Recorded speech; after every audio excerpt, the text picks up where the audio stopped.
अस्सलाम वालेकुम स्टूडेंट्स। बेटा welcome to Shah group education channel. बेटा आज हमने इस वीडियो में बेटा करना क्या है कि आपको जो बेटा आपका जो बोर्ड का मैट्रिक क्लास का बेटा इंग्लिश का एग्जाम हुआ है, इंशाल्लाह बेटा आपसे वो डिस्कस करेंगे। बेटा आपको सॉल्यूशन वगैरह उससे बताएंगे।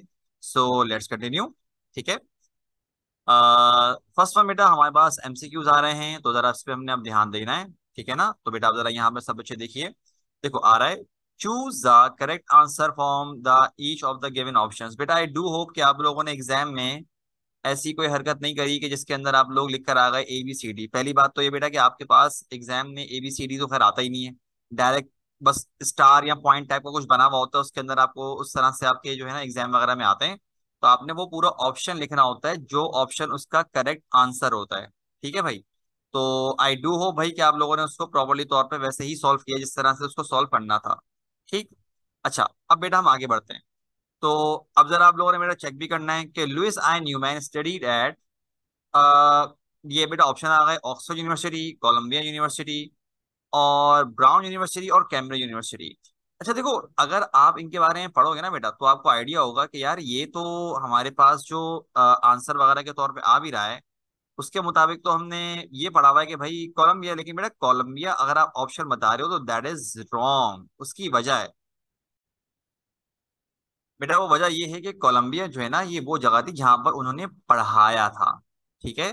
तो बेटा that's why the correct answer for this one is going to be Brown university. ठीक है। अच्छा बेटा आगे बढ़ते हैं, क्या लिखा है हमारे पास देखो। अगला है caliph Harun Rashid was known and respected for his wisdom and dash. बेटा हमारे पास जो है कैलिफ हारून रशीद थे, कह रहे उनको इस वजह से लोगों में वो बड़े मशहूर थे, जाने पहचाने जाते थे। बेटा एक था उनका विजडम, जो उनकी जहानत थी, उनकी जो दानिशमंदी थी, और बेटा दूसरा था उनका इंसाफ, जस्टिस। ठीक है। अच्छा अब आगे बढ़ते हैं बेटा नंबर थ्री पर। नंबर थ्री आ रहा है, Sultan Nasiruddin earn his living by making what. बेटा ये हमारे पास डिग्निटी ऑफ वर्क से आपका ये चैप्टर लिया गया, ये आपका एमसीक्यूज दिया गया है। और बेटा आपको पता होगा कि हमारे पास कुछ ऐसे लीडर्स का जिक्र किया गया था जो बता रहे थे कि भाई उन्होंने लाइफ किस तरह की गुजारी। तो बेटा इसका जो करेक्ट आंसर है दैट इज कैप्स। ठीक। आगे बढ़ते हैं बेटा, हम लोग क्या लिखा हमारे पास। It is mandatory for everyone to work in the fields और इन अ फैक्ट्री इन। कहने कि ये सब हर किसी के लिए ना मतलब जरूरी है, लाजमी है कि वो फील्ड्स में या फैक्ट्री वगैरह में काम करेगा। कहाँ पर? ईरान में, चाइना में, इंडिया में या रशिया में। तो बेटा अगर आपने डिग्री ऑफ अगर आपको थोड़ा बहुत भी आइडिया है तो इसका करेक्ट आंसर कौन सा हमारे पास? चाइना। ठीक, क्योंकि चाइना में बेटा ये बात बताई गई थी कि हर कोई वहां पर काम वगैरह करता है। आगे बढ़ते हैं बेटा, क्या लिखा है हमारे पास। I dwell among the people here. I stands for, कह रहे हैं कि जो ये जो एक लाइन है पोम की, ये बेटा लाइन है द वॉइस ऑफ गॉड में से। कह रहे हैं आई ड्वेल अमंग द पीपल में से जो आई है ये किसके बारे में आई इस्तेमाल किया जा रहा है? तो मेरे बच्चों बेटा ये बात थी कि गॉड, वो बोलते हैं ना कि but the god declared go down again I dwell among the people. तो यहाँ पर जो आई है वो मुराद क्या है? गॉड। वो अपने बारे में बोल रहे थे कि आई ड्वेल अमंग, कि मैं लोगों के बीच में रहता हूँ। मुझे लोगों के बीच में मतलब लोगों को सर्व करो, लोगों की खिदमत करो, इस तरह से मुझे मुझे तलाश करो। अगला है Eliza Cook was born in. मेरे बच्चों बेटा Eliza Cook was born in, अच्छा ये मैं जानता हूँ बेटा कुछ हमारे पास ये होते हैं कि उनके एमसीक्यूज में इस तरह के जो आते हैं बेटा, लेकिन आपको प्रिपरेशन अगर आप करे गए थे तो प्रॉब्लम नहीं होगी बेटा। शी वॉज बॉर्न इन 1818, इस ईयर में बेटा ये पैदा हुई थी। अगला है king Bruce of Scotland flung himself down in a dash. बेटा ये आपके पास बाकायदा लाइन टू लाइन बेटा ये मौजूद है पोइट्री वगैरह में। आई डू हो मेरे बच्चों आप लोगों ने इसका करेक्ट आंसर लगाया है, but the correct answer for this one is low despair. ये इसका करेक्ट आंसर है। अगला बेटा हमारे पास आ रहा है the poem little things is written by. कह रहे हैं जो रिडल थिंग्स लिखी है वो इनमें से किस पोइट ने लिखी है? तो बेटा जो रिडल थिंग्स लिखी है वो बेटा हमारे पास देखी गई है जूलिया कार्नी। बेटा ये है इनकी जो पोइटेस, इन्होंने ये पोम लिखी थी जिसमें बेटा बताया गया था कि हर छोटी चीज की भी अपनी एक अहमियत है। अगला बेटा आपके पास सारा एमसीक्यू के to achieve goal in life success begins with the fellows what. कह रहे हैं भाई बताइए कि इंसान को लाइफ में कामयाब होने के लिए जो एक मेहनत करनी पड़ती है वो इंसान की किस चीज से शुरुआत होती है? दैट इज उसकी विल, मतलब जो विल पावर नहीं होती भाई, ये उसने डिसाइड मेंटली तौर पे पहले डिसाइड करना है कि भाई मैंने ये काम करना है। करना है तो करना है, लास्ट भी करना है, सिंपल एज दैट। अगला है बेटा 10 वाला, social media something that is used by. कह रहे हैं सोशल मीडिया एक ऐसी चीज है जो कि कौन इस्तेमाल करता है? Teenagers, people of all ages, young people and या फिर ओल्ड पीपल। तो मेरे बच्चों बेटा इसका तो आई थिंक आपको, अगर आपने चैप्टर ना भी पढ़ा हो तब भी आपको पता होगा कि इसका आंसर क्या होगा, पीपल ऑफ ऑल एजेस, हर किसी के लिए यहाँ पर मटेरियल वगैरह मौजूद है। अगला बेटा 11 हमारे पास, mister Aziz and his family had plan and waited for this holiday for nearly. बेटा ये वो वाला बात है कि जो नाइटमेयर नहीं था, ड्रीम, जो ख्वाब के बारे में बताया गया था कि मिस्टर अजीज जो थे वो अपनी इस जो ट्रिप वगैरह के लिए जो प्लान कर रहे थे वो कब से प्लान कर रहे थे। तो मेरे बच्चों बेटा जो इसका हमारे पास करेक्ट आंसर है, क्या लगाया भाई? हाँ, तो करेक्ट आंसर बेटा इसका हमारे पास क्या है? 3 मंथ्स। आई डू हो बेटा कि आप लोगों ने ठीक लगा लिया उसका। अगला है बेटा हमारे पास, David Bates died in, David Bates की कह रही जो डेथ हुई है वो किस ईयर में उनकी डेथ हुई है? बेटा ही डाइड इन 1817। ठीक। अगला बेटा आपके पास आ रहा है, the main idea of the poem speak gently is to speak gently with. कहने के जो ये जो आपने पोम पढ़ी स्पीक जेंटली, इसमें क्या बताया गया कि आपको बड़ी नरमी से बात करनी चाहिए, किससे? आई थिंक बेटा आसानी से आपको समझ में आ जाएगा कि ऑफ ऑल पीपल, हर किसी से आपको बड़े नरमी से, नरम लहजे में आपको बात करनी चाहिए। अगला बेटा आपके पास है, from the sea level the Gorakh hills situated at an elevation of, कहने के समंदर से जो गौरख हिल्स की जो एक ऊंचाई है वो कितना ऊंचा है वो?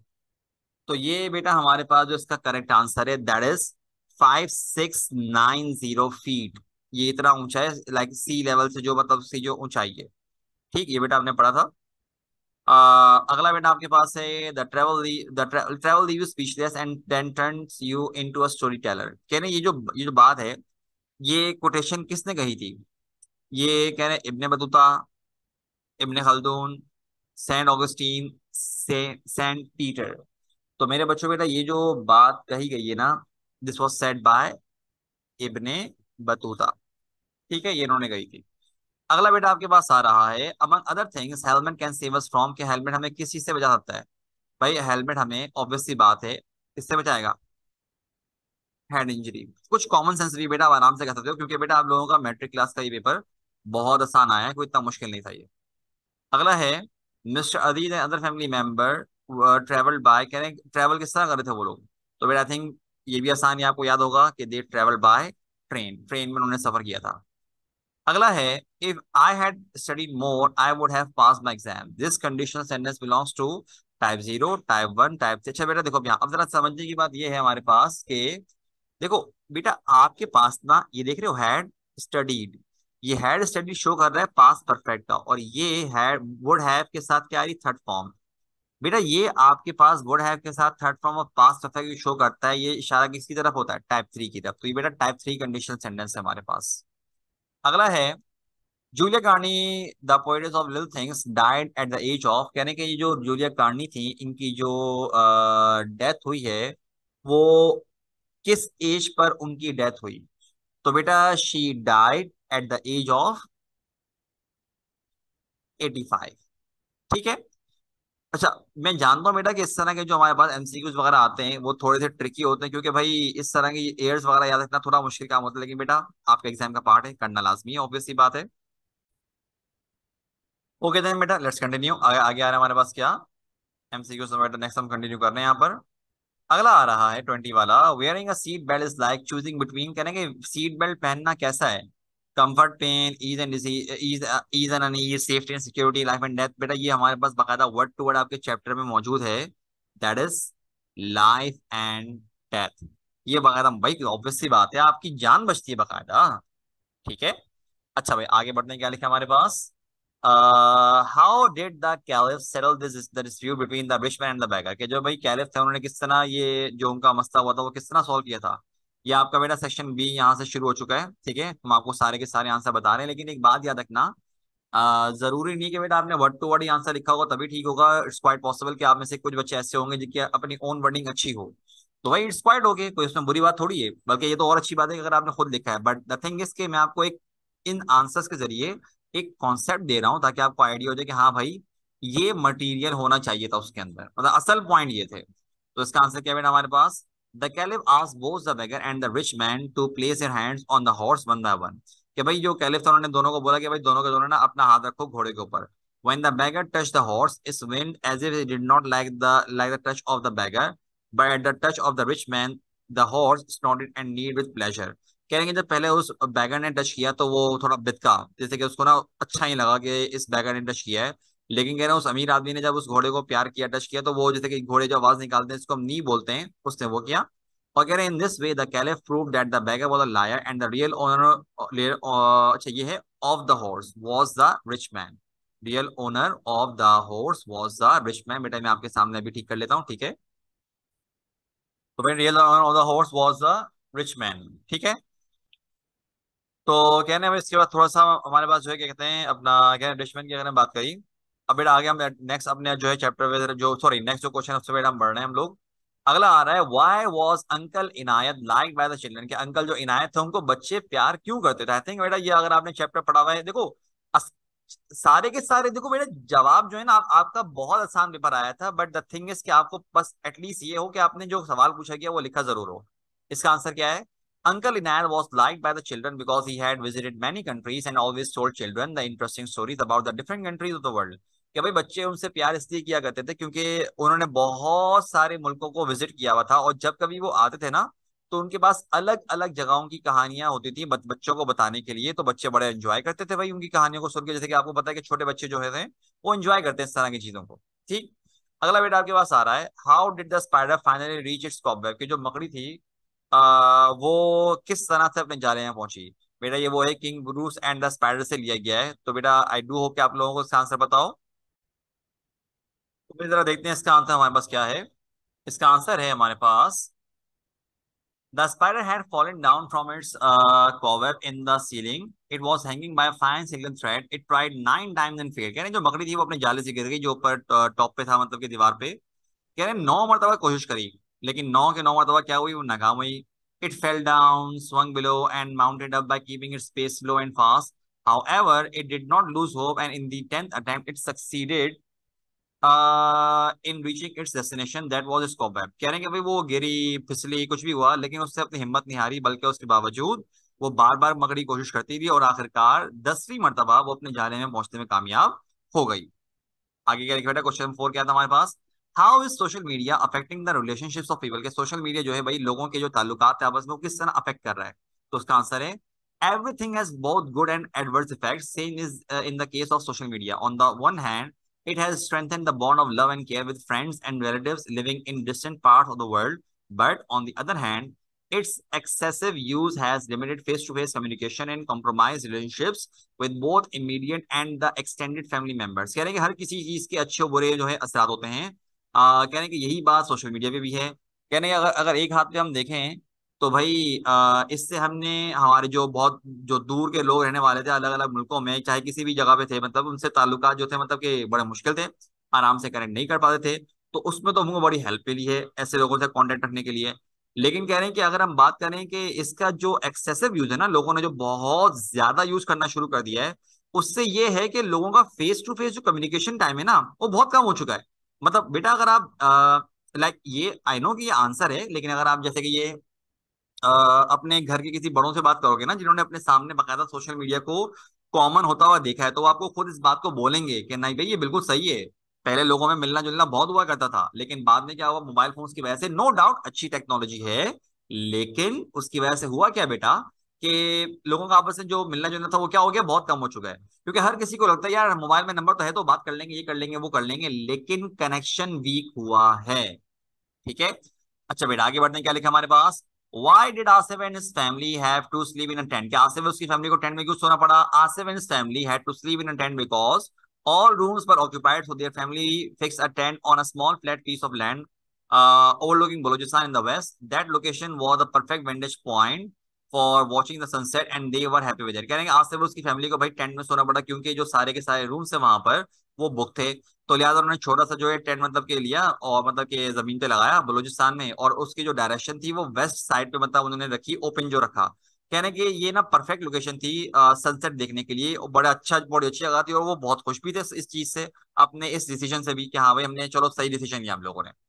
अगला बेटा हमारे पास क्वेश्चन जो 6 आ रहा है, what to important safety measures can save people's life. I think बेटा आपको ऑलरेडी पता होगा अगर आपने चैप्टर पढ़ा हुआ है कि भाई नॉर्मली अच्छा अच्छा देखो, अगर हम नोट करें तो बेटा जरूरी नहीं है कि आपने एग्जैक्ट वही सेफ्टी फीचर्स रखने हैं, लिखने हैं जिसका जिक्र आपके चैप्टर में किया गया है। बेटर तो ये कि वो करो, लेकिन अगर आपने एक अगर आपने चैप्टर वाला कर दिया, एक खुद से कर लिया, तब भी चलेगा। अगर दोनों के दोनों चैप्टर वाले कर दिए तब भी चलेगा, मसला नहीं है कोई। ठीक है, क्या लिखा हुआ है? Two important safety measure that can save people's lives are, बेटा पहले क्या लिखा हुआ है? Wearing seat belts. Seat belts are a critical safety feature in vehicles that can greatly reduce the risk of injury और डेथ। कहना seat belt भाई एक आपकी सेफ्टी का एक बहुत मतलब कि बहुत इंपॉर्टेंट पार्ट है, जो कि बहुत हद तक रिड्यूस कर सकते हैं जो खतरा होता है इंजरी का या आपकी मौत वगैरह का। बकायदा देखो बेटा, मौत नो डाउट लिखी हुई है, होनी होगी हो जाएगी, लेकिन मेरे बच्चों अल्लाह ने अकल भी दी है, उसको इस्तेमाल करना है। ठीक है ना? अब ये थोड़ी कि बंदा ट्रक के सामने खड़ा हो जाए बोलेगा मौत होगी तो आ जाएगी वरना नहीं आएगी। इंसान को अल्लाह ने अकल दी है, वो उसको इस्तेमाल करता है। ठीक है, अगला है स्मोक है। सॉरी बेटा, ये हमारे पास इसमें मैंने दो चीजों को जरा बाय एक टाइपिंग मिस्टेक में जरा थोड़ा सा हो गया, मैं आपके सामने बेटा इसको ठीक कर रहा हूँ। ठीक है, जरा इसको बेटा ध्यान दीजिएगा सारे के सारे। चलिए देखो यहाँ पर क्या लिखा हुआ आगे से कि हमने बेटा था बोला था ना, helmets helmets are also critical safety features, it can greatly reduce the risk of head injury which often result in death. कि हेलमेट्स भी भाई क्या है, आपके बहुत इंपॉर्टेंट सेफ्टी फीचर है, क्योंकि ये आपका बहुत रिस्क कम कर सकते हैं हेड इंजरी का, जो कि अक्सर जिसका बेटा अक्सर नतीजा लोगों का निकलता है मतलब डेथ का अक्सर ये होता है। क्योंकि बेटा लोग जो है अब क्या जो सर एक बेटा जगह ही ऐसी है, जाहिर सी बात है अगर यहाँ पे इंजरी वगैरह हो जाए तो डेथ का बहुत ज्यादा खतरा होता है। ठीक है, तो बोल रहे हैं हेलमेट आप कर सकते हो। अगर आप चाहें तो आप कुछ और ऐड कर सकते हैं इसके अंदर, जिसकी वजह से आप बोलें कि हाँ ये सेफ्टी फीचर है, क्योंकि हमसे ये नहीं कहा गया कि आपने चैप्टर वाले लिखने हैं। अगर कोई और कुछ और लिखता है ना, जैसे कि किसी भी स्मोक वगैरह का लिख रहा है, डिटेक्शन वगैरह का, तो चलेगा, मसला नहीं है वो। ठीक है ना, एज लॉन्ग एज के वो बस ठीक हो। अच्छा भाई, आगे क्या लिखा हमारे पास? लेट्स सी बेटा, आगे बढ़ते हैं हम लोग। What happened to mister Karim on the seventh night? कि भाई मिस्टर करीम के साथ सेवेंथ नाइट क्या हुआ था? हाँ भाई, कुछ याद पड़ता है क्या हुआ था मिस्टर करीम के साथ सेवेंथ नाइट? किसी को भी याद पड़ता है? अच्छा भाई, तो हमारे पास बेटा इसका आंसर ये हुआ था, on the seventh night mister Karim was sleeping very peacefully, suddenly he fell that someone was pulling his blanket. कहने के भाई जो सेवेंथ नाइट थी ना, उस दिन क्या हुआ, रात में सो रहे थे जो मिस्टर करीम थे, लेकिन उनको अचानक से क्या लगा कि उनको उनका ना क्या कर रहा है, ब्लैंकेट जो है ना उनका खींच रहा है ब्लैंकेट उनका। He thought it was a cat, so he pulled his blanket up and started to sleep। यार हमको लगा कि वो बिल्ली वगैरह है, तो उन्होंने क्या किया, दोबारा से ब्लैंकेट अपना ऊपर खींच लिया। Again the same thing happened। This time he pulled the blanket up and held it tightly under his head and feet। कह रहे हैं कि दोबारा से ये हुआ कि कोई उनका ब्लैंकेट खींच रहा था, तो उन्होंने क्या किया, अपना ब्लैंकेट जो है ना खींचा, और उसको जो है ना अपने लाइक पाँव के नीचे जो ब्लैंकेट था आगे जो निकल रहा था, वो उनको पाँव के नीचे दबा लिया, और बड़ा बहुत ना हाथों से बहुत कस के पकड़ लिया उनको। ठीक है ना? And when he did this, someone started pulling the bed. Now he began to be afraid and could not understand what was happening। कह रहे हैं जब उन्होंने ये किया ना, तो अब किसी ने ब्लैंकेट नहीं खींचा, बल्कि क्या किया, उल्टा उसने बेड खींचना शुरू कर दिया। तो कह रहे हैं जब ये हुआ तो बहुत डर गए, और कह रहे हैं कि उनको समझ में नहीं आ रहा था कि हो क्या रहा है। कह रहे हैं after a while everything was normal but he could not sleep sleep the whole night. कह रहे हैं कि उसके बाद क्या हुआ कि बाद में सब कुछ तो खैर नॉर्मल हो गया, लेकिन उसके बावजूद ये हुआ भाई कि वो पूरी रात सो ही नहीं सके। ठीक है, अच्छा भाई, अब जरा देखते हैं आगे क्या हो रहा है हमारे पास। लेट्स सी, आगे बढ़ते हैं। डू एज डायरेक्टेड भाई। अच्छा देखो बेटा, सवाल हमारे खत्म हो गए, बेटा ग्रामर का पार्ट आ रहा है, तो अब उसको हम पढ़ना शुरू करेंगे। So let's start. अच्छा बेटा, अब जरा देखते हैं हमारे पास क्या आ रहा है। यूज प्रपोजिशन, बेटा प्रपोजिशन यूज करने देखो, कुछ बेटा हमारे पास आसान होंगे तो उसको हम इतना डिटेल में डिस्कस नहीं करेंगे, लेकिन बेटा जो डिटेल में डिस्कस करने वाला होगा वो मैं आपको लाजमी समझाऊंगा। देखो अभी क्या लिखा हुआ है, there is some water in the glass. I think आसान है, इतना डिस्कस करने की जरूरत नहीं है। Aslam is down with fever. बेटा डाउन विद ही आता है, ठीक है ना, डाउन के साथ विद लगा दो, मतलब कि डाउन, डाउन का मतलब यहाँ नीचे के सेंस में नहीं आ रहा, वो ये उस सेंस में आ रहा है जो बोलते हैं तबीयत डाउन है, ये उसमें विद फीवर, फीवर की वजह से। अगला है यूज। यूज बेटा आपने यहाँ पे करना है क्या, आपने मेरे बच्चों इस जगह पे यूज करना है आर्टिकल्स बेटा यूज करने हैं। सो बेटा लेट्स सी क्या लिखा हुआ है, इसमें क्या आएगा।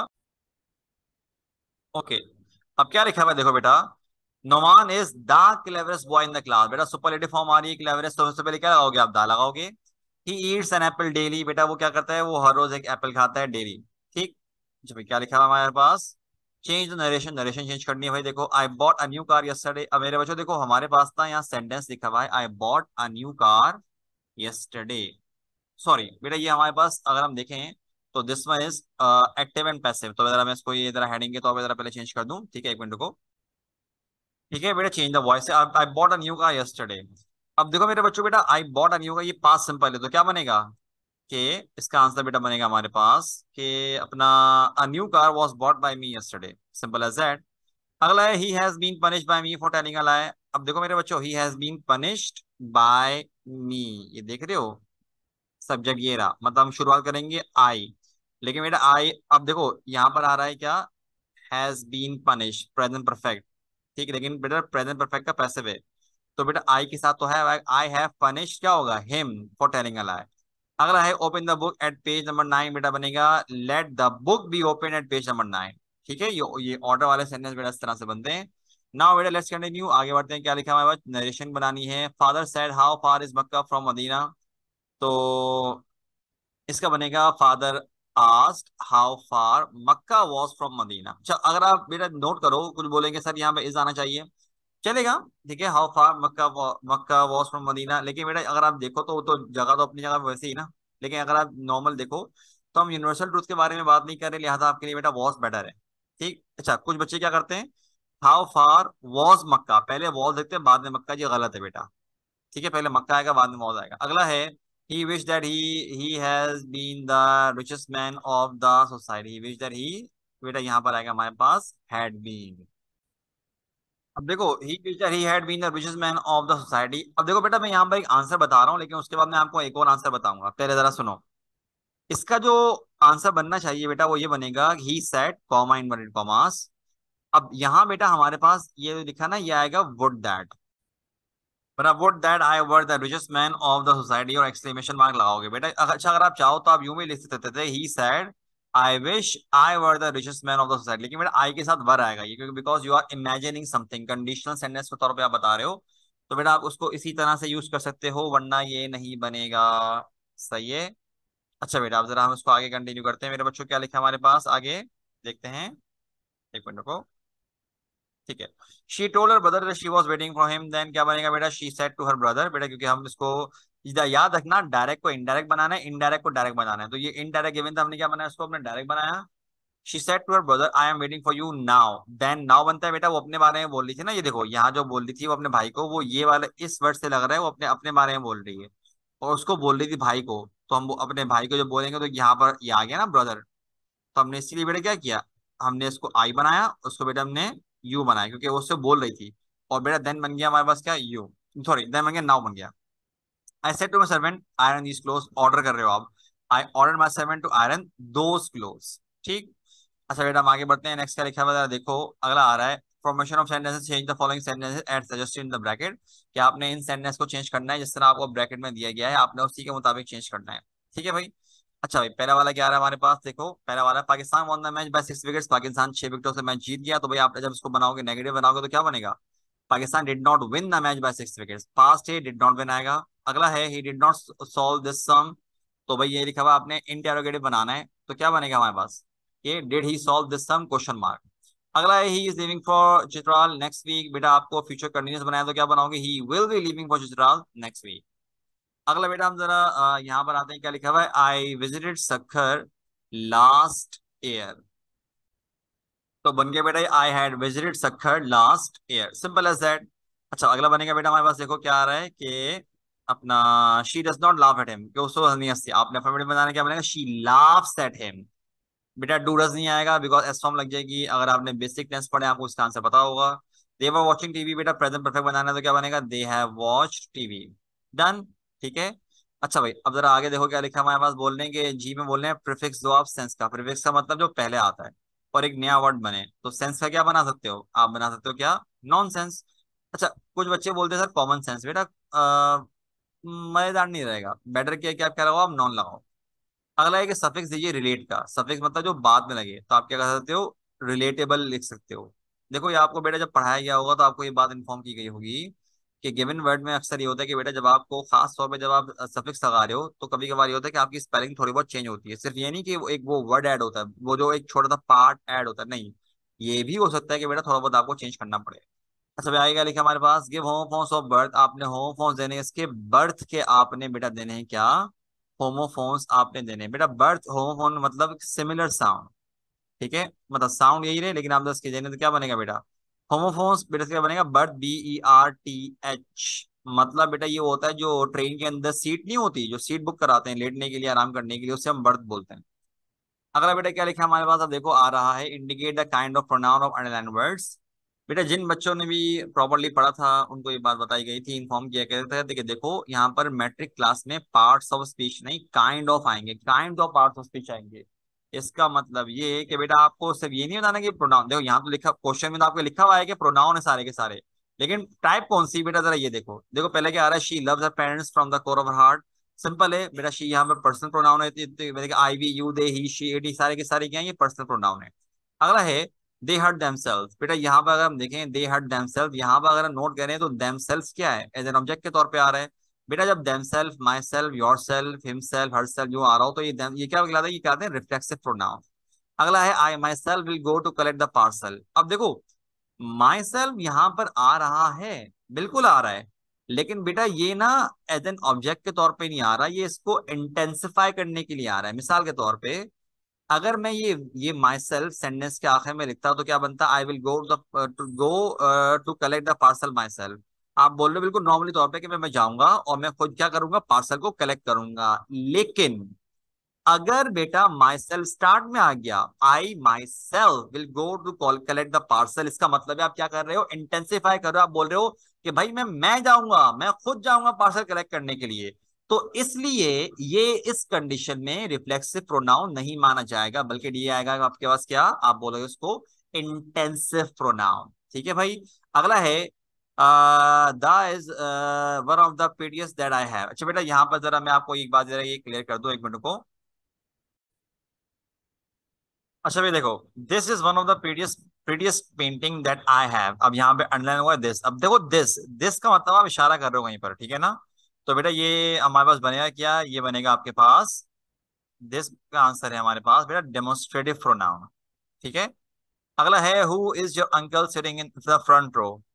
तो मेरे बच्चों बेटा ये आपके पास सवाल के तौर पे पूछा जा रहा है, ठीक है। अच्छा अब आप बोले सर सवाल के तौर पे पूछा जा रहा है तो आखिर में क्वेश्चन मार्क क्यों नहीं आ रहा बेटा, वो इसलिए क्योंकि देखो यहाँ पर आपने सवाल पूछा और यहाँ पर क्या किया आपने उसको फर्दर डिस्क्राइब किया कि भाई जो जो आगे फ्रंट रो में बैठे हुए हैं, इसलिए यहाँ पे क्वेश्चन मार्क हमने नहीं लगाया। लेकिन बेटा क्योंकि क्वेश्चन मार्क वाला आ रहा है तो हम क्या बोलेंगे, यहाँ पर हु है इंटेरोगेटिव प्रोनाउन। अब मेरे बच्चों बेटा आगे बढ़ते हैं, क्या लिखा हुआ है, translate the following paragraph into Sindhi और उर्दू। बेटा ऑब्वियसली बात है आपने उर्दू में ही किया होगा। बेटा ये आपका पैराग्राफ लिखा हुआ आ रहा है, लेकिन देखते हैं कि आप लोगों ने इसको माशाल्लाह से क्या इसकी ट्रांसलेशन करी, बेटा देखते हैं। दरिया ने हमेशा इंसानों की जिंदगी में अहम किरदार अदा किया है। दरिया इब्तदाई जमाने से ही तजारती रास्तों के तौर पर खदमात अंजाम देते आए हैं। सड़कों और रेलवे की तामीर से पहले दरियाओं में कश्तियों और जहाजों के जरिए तिजारत की जाती थी, और दरियाओं के अलावा फलों और फसलों को उगाने और दरियाओं के अलावा फसलों फसलों को उगाने के लिए भी अहम किरदार अदा कर रहे हैं। और अच्छा ये है, और दरिया इसके अलावा, ठीक है ना, दरियाओं के अलावा नहीं, ये है इसके अलावा, ठीक है। यही वजह थी कि कदीम जमाने में अक्सर दरियाओं के करीब कस्बे तामीर किए जाते थे, मतलब बेटा वो अपनी वादियां वगैरह वहां पर बनाया करते थे, तो इट्स अ कॉमन थिंग। ठीक है भाई। अच्छा आगे लिखते हैं, क्या आगे क्या आ रहा है हमारे पास, लेट्स से बेटा ये आपके पास सेक्शन सी शुरू हो रहा है, ये वाला बॉक्स इवन है, आपने जरा देखो कि यहाँ पर आपने जो है ना, in fact in many countries today people doing all kinds of jobs are respected and treated equally and no person is considered superior or inferior just because of their job. Many heads of state, successful business leaders and celebrities follow this philosophy. बेटा I think कि आपके ख्याल से आप इसको आराम से attempt कर सकते हो, कोई इतनी बड़ी बात नहीं है, आराम से बेटा आपका पैसेज इजी था और इसके अंदर जो वर्ड्स है वो भी आसान ही है, तो कोई मुश्किल नहीं है। ठीक है। तो बेटा अब हम जरा इसको डायरेक्ट हम आगे बढ़ते हैं, ठीक है ना। नेक्स्ट वाला बेटा क्या आ रहा है हमारे पास, अगले वाले हम ऐसे आ रहे हैं। बेटा आपने ऑब्वियसली बात है एक ऐसे अटेम्प्ट करना है, यहाँ पर आपको जो गिवन है बेटा वो 3 ऐसे थे, लेकिन हम आपको तीनों को बताएंगे। अच्छा अगेन वही बात बेटा, जरूरी नहीं है कि आपने वही लिखा हो जो मैं आपको बता रहा हूँ, लेकिन एक आइडिया करने के लिए बता रहा हूँ मैं आपको, सही है ना बेटा। तो बेटा हम वन बाय वन आपको सारे के सारे ऐसे आपसे डिस्कस कर रहे हैं, लेट्स स्टार्ट। अच्छा बेटा हमारे पास अब जरा हम शुरुआत करते हैं, ठीक है। अच्छा देखो बेटा आपके पास टॉपिक्स बहुत आसान आए हैं, personality of your own choice, and I do hope बेटा कि आपने किसी वेल नोन के बारे में लिखा होगा। मैं यहाँ पर एग्जाम्पल के तौर पर बेटा आपको कायद आजम के बारे में लिखवा रहा हूँ। क्या लिखा हुआ है? Everyone has one favorite person in life. I also have one who is our hero. A true hero is someone who understands the responsibility that comes with freedom. अब बोल रहे भाई हर किसी का कोई ना कोई फेवरेट शख्स होता है। मेरा भी एक इस तरह का फेवरेट हीरो है। वो कौन है बेटा? एक कह रहे हैं कि कह रहे हैं ट्रू हीरो कौन होता है? जो कि अपनी रिस्पॉन्सिबिलिटी समझे, जो आजादी के साथ मिलती है। अब क्या लिखा है बेटा हमारे पास? My favourite personality is Quaid Azam Muhammad Ali Jinnah, who is the founder of Pakistan. He was very smart. His intelligence was God given. He was a smart and clever politician. We have a separate homeland only because of his efforts, struggles. He was a person of discipline and passion. The best quality of Qaid Azam personality was that he was honest and brave. He was loyal and always tried to solve problems with honesty. I don't think बेटा आप लोगों को मुझे इसमें इतना समझाने की जरूरत है, क्योंकि इजी वर्डिंग है। लेकिन फिर भी मैं आपको एक इसका एक समरी के तौर पर बता देता हूँ कि इसमें लिखा हुआ क्या है। अच्छा भाई बेटा हमारे पास देखो क्या लिखा हुआ है कि भाई कायद आजम जो है मतलब कि एक फाउंडर पाकिस्तान गुजरे हैं, बहुत स्मार्ट थे, बहुत इंटेलिजेंस से, मतलब कि कह रहे हैं कि उनकी ये उनको गॉड गिवन इनको सलाहियत मौजूद थी। कह रहे हैं कि एक बड़े चालाक सियासतदान थे, और कह रहे हैं कि उन्होंने अपना सेपरेट होमलैंड वगैरह बनाया उनके एफर्ट्स की वजह से। बड़े डिसिप्लिन इंसान थे, उनका पैशन था एक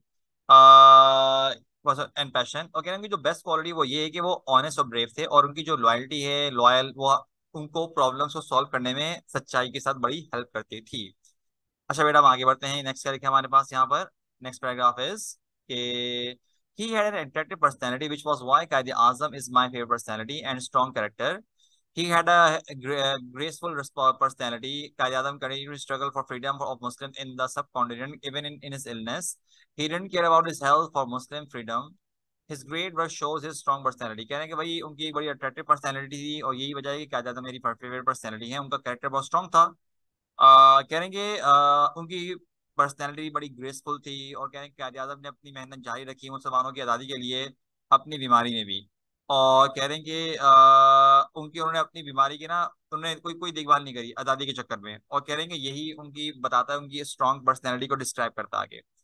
He was a person who had strong decision making power. He never changed decision again and again. कह रहे हैं कि ये एक ऐसे शख्स है जो कि उनकी डिसीजन मेकिंग पावर बड़ी स्ट्रांग थी, और ये अपने फैसले बार बार बदला नहीं करते थे। बेटा बाकायदा कायद आजम की कोटेशन है ना ये वाली, कि think about anything 100 times but when a decision is taken do not fall back. मतलब कि भाई एक चीज के बारे में 1000 मरतबा सोच लो, लेकिन जब फैसला ले लो तो उससे पीछे मत हटो। तो ये उस बात को बेटा पॉइंट आउट किया जा रहा है। अगला है, he was a great leader and human being. His leadership gave us a place to live freely. His strong leadership and determined manner are the best skills for us to follow. Quaid-e-Azam was one of the great men who shaped Muslim history. Quaid-e-Azam Muhammad Ali Jinnah is a true hero to the nation. He gave us freedom. He gave a message about equality and brotherhood. कह रहे हैं कि भाई वो एक बहुत अच्छे leader थे, उनकी लीडरशिप में हमने बहुत कुछ हासिल किया इस तरह से। और कह रहे हैं कि कायद-ए-आज़म जो है मतलब कि एक बहुत अजीम हस्तियों में से एक हैं, और खास तौर पे मुस्लिम हिस्ट्री में तो एक बहुत बड़ी इनका नाम है। कह रहे हैं कि एक ट्रू हीरो हैं हमारी कौम के, हमारी आज़ादी हमको दिलवाई। और कह रहे हैं कि उन्होंने हमको इक्वालिटी और भाईचारे के बारे में हमको मैसेज वगैरह दिया। अच्छा बेटा अगला आ रहा है, in short he was a person of great courage and determination. Quaid Azam Muhammad Ali Jinnah was a brave honest intelligent man. He is a model of sincerity. He is a very wise, अच्छा he is a very wise. बेटा यहाँ पर आएगा हमारे पास, ये position लिखा हुआ है लेकिन मेरा आएगा पॉलिटिशियन। ठीक है भाई, he was a wise politician. Because of Quaid Azam, we got a new and beautiful homeland. He will always live in our hearts as the father of nation. This is the main reason I really like Quaid Azam Mohammad Ali Jinnah. बेटा ये simple wording है, I don't think इस paragraph को मुझे बताने की इतनी जरूरत भी है। So let's continue. अगला बेटा हमारे पास जो पैराग्राफ आ रहा है दैट इज, कौन सा आ रहा है हमारे पास, कि इंपॉर्टेंस ऑफ फॉरेस्ट, के जंगलात की जो अहमियत है वो क्या है। Forests play a very important role in our society and atmosphere. They provide houses for many living beings. They are vital to our society because they provide many essential resources. Forests are suitable for the economy because the trees can be cut down and turned into paper, wood and other products. कह रहे हैं कि जो जंगलात हैं वो हमारी society में बहुत अहम किरदार अदा करते हैं। वो बहुत सारे जानवरों के लिए उनका घर के तौर पे मतलब हमको प्रोवाइड करते हैं, शेल्टर वगैरह के तौर पे। कह रहे हैं कि भाई ये हमारी सोसाइटी का बहुत अहम जरिया है, क्योंकि इनकी वजह से हमें बहुत सारी इसेंशियल रिसोर्सेज मिलती हैं। कहना फॉरेस्ट जो है बहुत सुटेबल हैं हमारी इकोनॉमी के लिए भी, क्योंकि इनको यूज करके हम जैसे कि दरख्त काट के पेपर, लकड़ी वगैरह प्रोडक्ट्स वगैरह बना सकते हैं। कहना ये इनसे इनके और मल्टीपल बहुत सारे फायदे मौजूद हैं। आगे लिखा हुआ क्या, forested land also provide essential habitat for animals and plants and many species of micro organisms. कहने के भाई जानवरों के लिए रहन सहन की जो जगह होती है प्रॉपर्ली तौर पे जंगलात में मौजूद होती है, जो वहां पर रहते हैं ये लोग। आगे लिखा हुआ है, they provide us with all essential requirements like food, air, wood, shelter to a diverse group of living organism. कह रहे हैं हमारे लिए यहाँ से हम लोग खाना मतलब कि खाने पीने की अशिया हासिल कर सकते हैं, यानी कि हवा को बेटा ये क्या करते हैं, क्लीन रखते हैं, लकड़ी, शेल्टर वगैरह, और बहुत सारी, ये हमारे लिए नहीं बल्कि बाकी बहुत सारे मतलब के मखलूक के लिए इस तरह का ये काम अंजाम देते हैं दरख्त। आगे लिखे बेटा हमारे पास क्या।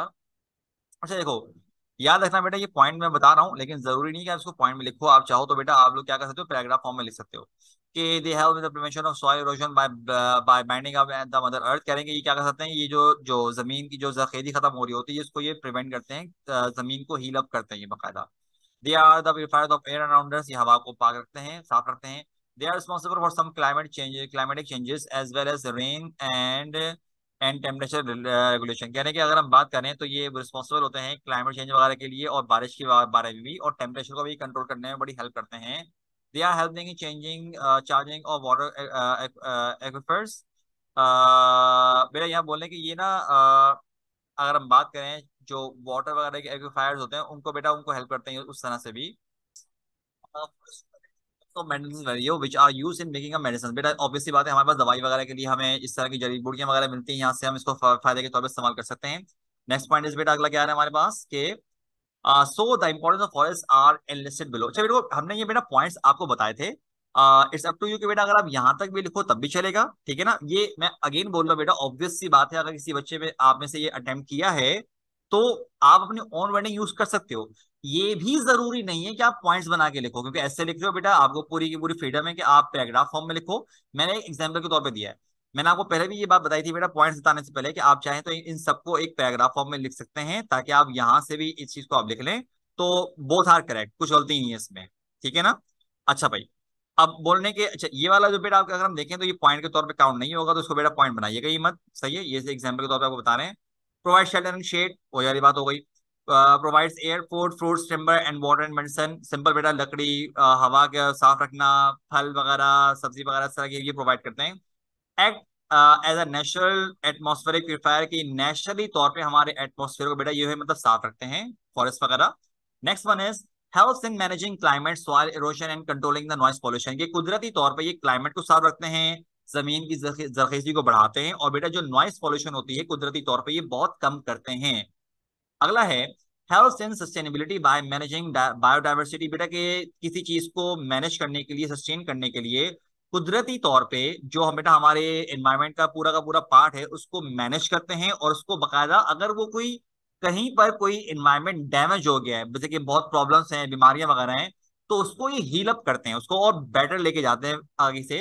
नेक्स्ट है provide people with employment benefits. बेटा ऑब्वियसली बात है, दरख्त होंगे तो लोगों को कहीं से कोई ना कोई नौकरी मिलती है, चाहे वो फॉरेस्ट को काट रहे हैं, लकड़ी वगैरह कुछ भी है। बट द प्रॉब्लम इज बेटा कि इंसान करता क्या है कि ये काट तो रहा होता है लेकिन जितनी स्पीड से वो काट रहा है उतनी स्पीड से वो प्लांट्स को, ये दरख्त को लगा नहीं रहा होता, तो ये ऑब्वियसली बात है बेटा आने वाले वक्तों में बहुत नुकसान होगा इसका।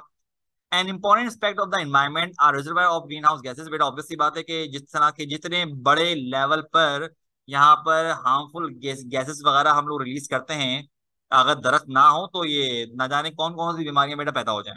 अगला है एस्थेटिक वैल्यू। बेटा ऑब्वियसली बात है यहाँ पर एक नेचुरल ब्यूटी, ये खूबसूरती रखते हैं, इनकी इनको आप रिप्लेस कर नहीं सकते आप। अगला है they are regularly providing us with food, water air to breathe and other essential services. बेटा ये वही वाला पॉइंट है, आप चाहो तो थोड़ी बड़ी चेंज करके लिख सकते हो। They are also home for several living organism. Again बेटा वही बात, बर्ड्स वगैरह खास तौर पे, एनिमल्स, स्नेक्स वगैरह ये वहां पर रहते हैं ये। Forest act as a natural atmospheric purifier. Simple बेटा, they help in managing climate, soil erosion and controlling noise pollution. बेटा नेक्स्ट क्या आ रहा है हमारे पास, देखो ये वाले पॉइंट बेटा अगेन वही बात, अगर आपने थोड़े बहुत चेंज करना है तो आप लिख सकते हो, but the same thing is बेटा इसमें कोई इतना चेंज वगैरह खास इस तरह से नहीं होगा।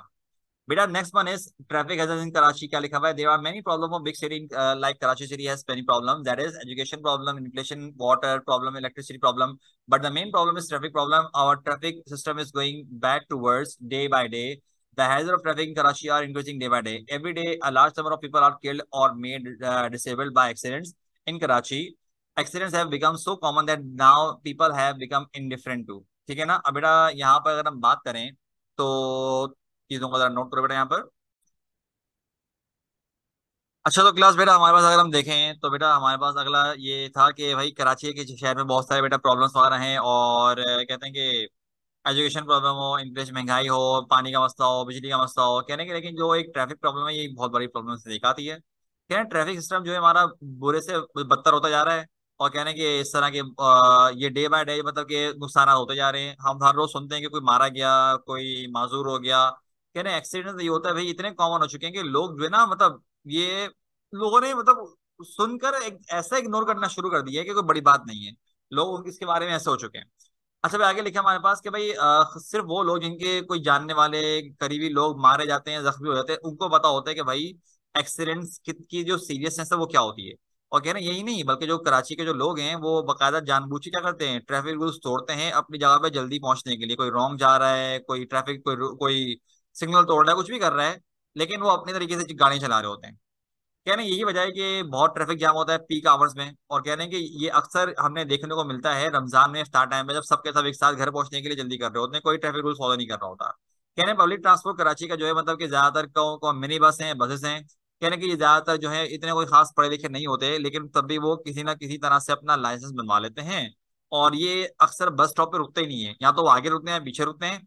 और जहां पे ये रुक गए उसके बाद ये क्या करते हैं कि जब तक कोई पैसेंजर बैठ नहीं आते तब तक अपनी जगह पे खड़े रहेंगे, चाहे पीछे वाले रश लगा दें, कुछ भी हो जाए, लेकिन ये वहां से मूव नहीं करते। ठीक है, ये बेटा ये वही वाली बात लिखी हुई है। आगे लिखा हुआ है कह रहे हैं कि अब ये वक्त है कि जो अथॉरिटीज वगैरह हैं इस बारे में जरा सोचें और मतलब स्टेप लें इस पर प्रॉपरली तौर पे। कह रहे हैं कि जो ड्राइविंग लाइसेंस जो है मतलब कि बहुत स्ट्रिक्ट एग्जामिनेशन और चेकिंग के बाद मिलना चाहिए। और कह रहे हैं कि जो एलिजिबल ना हो उनको रिजेक्ट कर देना चाहिए। कह रहे हैं रही बात ये ड्राइवर्स वगैरह जो उनको ट्रैफिक रूल्स में फॉलो करवाने चाहिए, और अगर कोई ना उनको फॉलो कर रहा हो तो उसको क्या करना चाहिए, सीरियस तौर पे उसको पनिशमेंट वगैरह जो भी कानून वगैरह के मुताबिक पनिशमेंट है वो उसके ऊपर लगानी चाहिए। कहने के इन शॉर्ट ये वाली बात है कि भाई जो गवर्नमेंट को चाहिए कि उसकी जिम्मेदारी है कि वो क्या करे, ट्रैफिक लॉ के जो लॉज है फॉलो करवाए, ताकि वो बसेस का जो जो कोई मतलब परसेप्शन है लोगों के बारे में वो थोड़ा बेहतर हो। अच्छा बेटा हमने यहाँ पर ये ऐसे पढ़ लिया था बेटा। अब हमारे पास क्वेश्चन नंबर 8 आ रहा है, इसको हमने पढ़ना है। हमने लेटर लिखना है एक वाला, एग्जामिनेशन हॉल लिखा बेटा, कराची लिखा। ठीक है ना, कराची के आगे बेटा आप लोगों ने जो है फुल स्टॉप लिखना है। ठीक है, ये मैं बेटा यहाँ पर आपके सामने कर देता हूँ जरा सारी की सारी चीजें। ठीक है भाई। अच्छा देखो बेटा क्या लिखा हमारे पास आ रहा है कि आपने भाई अपने दोस्त को इनवाइट करना है अपने भाई की शादी में। तो क्या लिखा हुआ है, dear friend, it's been a long time, I hope you are healthy and everything is fine. भाई मैं उम्मीद करता हूँ कि तुम हेल्दी हो गए हो, मतलब सब कुछ ठीक होगा। मैं भी ठीक हूँ घर पे। और कह रहे कि मैं दरअसल तुमको गुड न्यूज़ ये देना चाह रहा था कि मेरे भाई की जो शादी वो फिक्स हो चुकी है 21 जनवरी 2023। आप 24 कर लेना बेटा, मसला नहीं है, कोलकाता वगैरह। वो कह रहे हैं कि मेरे भाई ने मुझे कहा है कि मैं तुमको इनवाइट करूं। और मेरी दो रिक्वेस्ट है तुमसे। पहली तो ये है कि मैं चाहता हूँ कि तुम जो है 3 दिन पहले मेरे घर पे आओ। सारी 3 दिन पहले मेरे घर पे आओ। अच्छा बेटा आगे क्या लिखा हमारे पास, एक मिनट को। कह रहे हैं उसके बाद क्या करो भाई, हमारे प्रिपरेशन करो, अटेंड करो हमारे साथ सारे के सारे जो वहाँ पर जो भी इवेंट्स वगैरह होंगे। क्या मेरी दूसरी रिक्वेस्ट ये है कि भाई तुम जो है ना मतलब कि तब तक रुकना जब तक रिसेप्शन वगैरह प्रॉब्लम ना हो जाए, तुमने लास्ट नहीं रुकना है। ठीक है। और कह रहे हैं कि मैं ये तुम्हें फॉर्मल इन्विटेशन तो खैर भेज ही दूंगा, लेकिन मैं तुम्हें चाह रहा था कि मैं तुम्हें पहले से इन्फॉर्म कर दूं ताकि तुम्हें आइडिया हो। कह रहे हैं मैं तुम्हारे पेरेंट्स को भी मतलब कि बात करवाऊंगा अपने पेरेंट्स से, ताकि उनको भी तसल्ली हो जाए। ठीक है। आगे लिखे बेटा क्या हमारे पास कि आई विल वेरी हैप्पी, कि मैं बहुत खुश होऊंगा अगर तुम आओगे, मेरी रिक्वेस्ट को एक्सेप्ट करोगे। और कह रहे हैं कि मैं उम्मीद करता हूँ कि तुम अपने पेरेंट्स को बनाने में कामयाब हो जाओगे। तो भाई मेरी तरफ से उनको सलाम कहना। ठीक है, your loving your lovely friend और एक्स वाई जेड। ठीक है मेरे बच्चों, बेटा यहाँ पर it would be better option कि आप लवली की जगह लविंग कर दो। सही है। ठीक है भाई। अब बेटा हम आगे बढ़ते हैं। एक तो लेटर ये वाला था बेटा, अगला एक और लेटर है हमारे पास बेटा जो कि लेटर टू द एडिटर है। जरा देखते हैं क्या लिखा हुआ है कि भाई आपने लिखना है एडिटर को एक खत जरूरी लिखना है, हार्मफुल इफेक्ट इसके प्लास्टिक बैग वगैरह को जो हमारे एनवायरनमेंट में। तो भाई शुरुआत करेंगे कि the editor, the daily Dawn, Karachi. ठीक है, 11 में।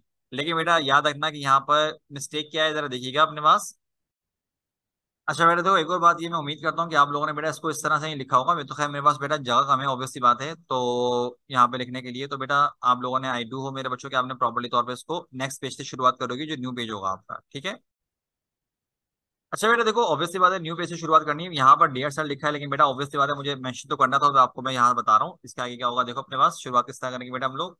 लेट्स सी आगे आ रहा है कि भाई मैं आपके इस जाने पहचाने नामवर न्यूज़पेपर के जरिए क्या करना चाहता हूँ कि मैं अपना एक जो मुझे एक कंसर्न है मुझे प्लास्टिक बैग्स के बारे में, जो नेचर के बड़े मतलब अगेंस्ट जा रहे हैं, मैं उनकी तरह मतलब कि तवज्जो दिलवाना चाह रहा हूँ। क्या लिखा हुआ है कि ना प्लास्टिक बैग जो है मतलब कि सिविलियंस की बहुत बड़ी डिमांड है, क्योंकि वो सस्ते होते हैं, हल्के होते हैं, और उनका वेट वगैरह भी कोई इतना खास नहीं होता। ठीक है, लाइट मतलब होते हैं, और क्या ड्यूरेबल होते हैं। लेकिन कह रहे हैं ये जो पॉलीथीन बैग, जिनको प्लास्टिक बैग जो होते हैं, वैसे जो थैलियां होती हैं, कह रहे हैं बहुत हार्मफुल है हमारे एनवायरनमेंट के लिए, क्योंकि ये खुद ब खुद ना डिकम्पोज नहीं होते, सालों लग जाते हैं। और जो कह रहे हैं कि जो टॉक्सिक जो इसमें जगह चीजें होती है ना, जब ये जाते हैं तो ये जमीन पे, मतलब कि वो टॉक्सिक चीजें जाना हमारे लिए परेशानी का बायस बनते हैं। कह रहे हैं कि अगर आप इनको जलाने की कोशिश करोगे तब भी ये एयर पोल्यूशन फैलाएंगे। कह रहे हैं कि ये बकायदा अगर गटर वगैरह में चले जाएं तो वो होता क्या है भाई, वो ड्रेनेज सिस्टम पूरा बर्बाद कर देते हैं, क्योंकि वो जो प्लास्टिक की जो थैली होती है वो खत्म थोड़ी होगी पानी के अंदर। जैसे कि भाई पेपर बैग होते हैं, पेपर बैग जैसे कि अच्छी क्वालिटी के भी हों तो थोड़ी देर के बाद वो क्या होंगे, वो मतलब कि पानी के अंदर जाके ऑब्वियसली बात है वो खुद ब खुद नरम पड़ जाएंगे, लेकिन प्लास्टिक की थैली नहीं होती। तो बोल रहे हैं भाई इसीलिए ये बहुत पॉल्यूशन होती है कि ना प्लास्टिक जो है, मतलब कि ये इंसानों के लिए, मतलब कि पैक जो है वो उनके अपने लिए भाई नुकसानदेह है। और स्किन डिजीज वगैरह भी इस तरह से होने का खतरा होता है। कह रहे हैं कि ये मरीन लाइफ के लिए भी खतरनाक है और वाइल्ड लाइफ के लिए भी खतरनाक है। आगे क्या लिखे हमारे पास कि कह रहे हैं हम सबको प्लास्टिक बैग जो है यूज करना बंद किया जाना चाहिए, क्योंकि हमें इसके ऑल्टरनेटिव यूज करने चाहिए, जैसे पेपर बैग हो गया, जूट बैग हो गए। कह रहे हैं कि बैन के बावजूद प्लास्टिक बैग जो मतलब कि मार्केट में बहुत कॉमनली तौर पे मतलब कि अवेलेबल हैं, पाए जाते हैं। आगे लिखा हुआ है, कह रहे हैं मैं आपसे रिक्वेस्ट करता हूँ कि आप यह आर्टिकल पब्लिश करेंगे और ताकि इस इशू को हाईलाइट किया जाए। आगे से लिखा हुआ है कि थैंकिंग यू, मैं आपका शुक्रगुजार हूँ, योर्स ट्रूली कॉमा और XYZ। ठीक है, और अब बेटा हमारे पास जो आपके पेपर का आखिरी बेटा जो क्वेश्चन है वो रह गया, हम सॉल्व करते हैं। बेटा ये आपके पास वो दिया हुआ है, आपके सीन पैराग्राफ में ही दिया हुआ है, सिविलाइजेशन ऑफ सिंध वगैरह कर करा के, ठीक है ना, ये आपके बेटा मोहनजोदाड़ो के तौर पर दिया हुआ है। अब देखो किस तरह करेंगे बेटा, पहला ये आसान है, कोई मुश्किल नहीं है, लेकिन बेटा हमने ये पढ़ने के बाद हमने डायरेक्ट क्या करना है, आंसर निकालने होते हैं। How old is the civilization of valley of Mehran. ये बेटा ये वैली ऑफ मेहरान है, ठीक है, valley of Mehran. Valley of Mehran कह रहे हैं कि ये जो भाई वैली ऑफ मेहरान है तकरीबन 5,000 साल पहली है, तकरीबन 2500 BC, मतलब बिफोर क्राइस्ट। ठीक। बेटा अगला सवाल हमारे पास जो आ रहा है वो क्या है कि भाई आप जो है मिस्टिक पोइट्स के नाम लिखिए जो फॉल्क म्यूजिक के जो इंस्ट्रूमेंट है उनके सिंध के वॉल किए। कह रहे मिस्टिक पोइट जो है ना वो है शहबाज कलंदर, और कह रहे हैं कि अब्दुल शाह अब्दुल लतीफ जो है वो मतलब कि पॉपुलर सिंध के, और उनके जो इंस्ट्रूमेंट है वो है एक तारा और अलगोजा, मतलब कि ये बड़े इनके मशहूर हैं भाई। ठीक है। अच्छा, आगे लिखा है बेटा हमारे पास, एक मिनट, कह रहे हैं भाई आपने क्या करना है, इसकी समरी बनानी है। तो भाई समरी अब किस तरह बनाएं। तो भाई जरा समरी में देखिएगा क्या लिखा है मैंने पास, देखिएगा कि समरी कह रहे हैं ये है भाई कि इस आर्टिकल में ये पढ़ा कि एक एंशियंट सिविलाइजेशन सिंध की है और जो कि बड़ी डेवलप सोसाइटी थी। कह रहे हैं कि यहाँ पर मेंशन किया गया बकायदा भाई कि अपना क्या कहते हैं, ठीक है, वैल्यू मेहमान वगैरह के बारे में नॉर्मली तौर पर बेटा ऐसा लिखा हुआ भी है। ठीक। लेकिन बेटा अब हम देखते हैं कि आगे क्या लिखा है हमारे पास यहाँ पर, कि कह रहे हैं कि इसमें रिलीजियस फेस्टिवल का जिक्र किया गया, कुछ मिस्टिक जो बुजुर्ग गुजरे हैं उनका जिक्र किया गया, कल्चर के। कह रहे हैं कि आर्टिकल में फिर ये कुछ चीज़ों को हाईलाइट किया गया, म्यूजिक से रिलेटेड, इंस्ट्रूमेंट से रिलेटेड, और कह रहे हैं कि ये सिंधी जो एम्ब्रॉयडरी उसकी तरफ था उसको तारीफ की गई उसकी है। आगे बोल रहे हैं भाई ये वाले वर्ड्स हैं, आप इनके जरा वर्ड्स ढूंढिए जो आपके पास मौजूद हैं आपके पैसेज में, मतलब फॉलोवर्स का, फॉलोवर्स की जगह क्या वर्ड इस्तेमाल किया है, फेमस किया क्या किया है, एप्रिशिएट किया, तो मेरे बच्चों बेटा इसके आंसर ये रहे। फॉलोवर्स के लिए क्या इस्तेमाल किया, डिवोटीज, फेमस के लिए पॉपुलर, एप्रिशिएटेड के लिए एडमायर्ड, हार्ट टचिंग के लिए मेलोडियस। ठीक है। और बेटा यहाँ बेटा हमारे पास ये वाला आपकी वीडियो का सफर मतलब लेक्चर जो पूरा खत्म, ये वाला बेटा आई डू होप कि आप लोगों ने आज का बोर्ड का पेपर बहुत अच्छा किया होगा। मैं उम्मीद करता हूँ बेटा आप लोगों ने बहुत अच्छा किया होगा। ठीक है, अपना बहुत ख्याल रखिएगा बेटा। अस्सलाम वालेकुम एंड अल्लाह हाफिज।